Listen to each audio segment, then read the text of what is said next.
A paz do Senhor a todos. Estamos retornando para darmos continuidade à leitura da Bíblia em ordem cronológica. E hoje, no 349º dia, lendo esta linda história que Deus escreveu para nós, estamos iniciando a leitura no livro 1 de Timóteo. E hoje eu trago os capítulos 1, 2 e 3. Mas antes, vamos compreender a mensagem do livro. Autor Paulo. Tema: a sã doutrina e a piedade. Data: cerca de 65 depois de Cristo. Considerações preliminares. 1 e 2 Timóteo e Tito, comumente chamadas epístolas pastorais, são cartas escritas por Paulo a Timóteo e Tito, concernente ao cuidado pastoral das igrejas. Alguns críticos questionam a autoridade destas cartas por Paulo, mas a igreja primitiva corroborava sua autoria paulina.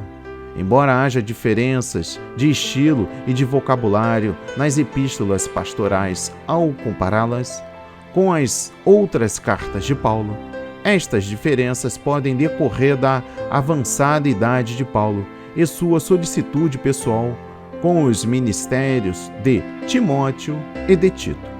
Paulo escreveu 1 Timóteo depois dos eventos relatados no fim de Atos, a primeira prisão de Paulo em Roma.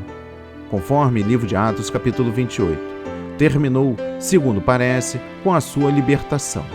Posteriormente, segundo Clemente de Roma e o cânon Muratoriano, Paulo viajou de Roma, dirigindo-se para o oeste até a Espanha, e ministrou a palavra de Deus ali, como era seu desejo há longo tempo. Conforme relatam as epístolas pastorais, Paulo a seguir voltou à região do Mar Egeu, especialmente Creta, Macedônia e Grécia, e aí continuou seu ministério. Durante esse período, cerca de 64 a 65 depois de Cristo, Paulo comissionou Timóteo como seu representante apostólico para ministrar em Éfeso, e Tito para fazer o mesmo em Creta.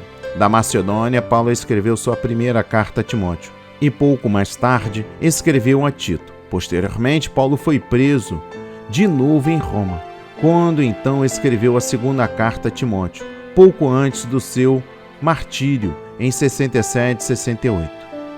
Propósito: Paulo teve um tríplice propósito ao escrever 1 Timóteo. Primeiro, exortar o próprio Timóteo a respeito do seu ministério e da sua vida pessoal. Segundo, exortar Timóteo a defender a pureza do Evangelho e seus santos padrões da corrupção causada por falsos mestres. E terceiro, dar a Timóteo instruções a respeito de vários assuntos e problemas de Éfeso.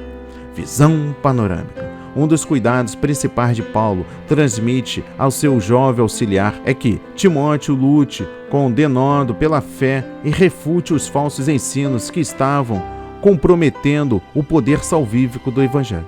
Paulo também instrui Timóteo a respeito das qualificações espirituais e pessoais dos dirigentes da igreja e oferece um quadro geral das qualidades de um obreiro candidato a futuro pastor da igreja.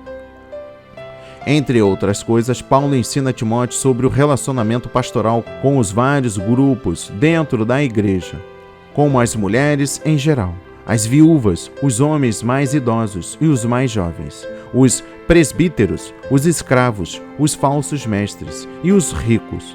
Paulo confia a Timóteo 5 tarefas distintas para ele cumprir. Nesta epístola, Paulo exprime sua afeição a Timóteo como seu convertido e filho na fé, e estabelece um elevado padrão de piedade para a vida dele e da igreja. Características especiais. 4 características se projetam nesta epístola. Primeiro, é dirigida diretamente a Timóteo como representante de Paulo na igreja de Éfeso. Daí a carta ser muito pessoal e escrita com profunda emoção e sentimento. Segundo, juntamente com 2 Timóteo, ressalta mais do que qualquer outra epístola do Novo Testamento a responsabilidade pastoral de manter o Evangelho puro e livre de falsos ensinos que enfraqueçam o seu poder salvífico.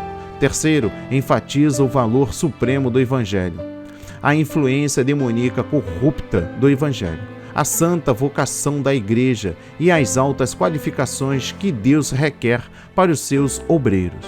Quarta, fortalece a orientação mais específica do Novo Testamento sobre o correto relacionamento do pastor com os grupos sociais da Igreja segundo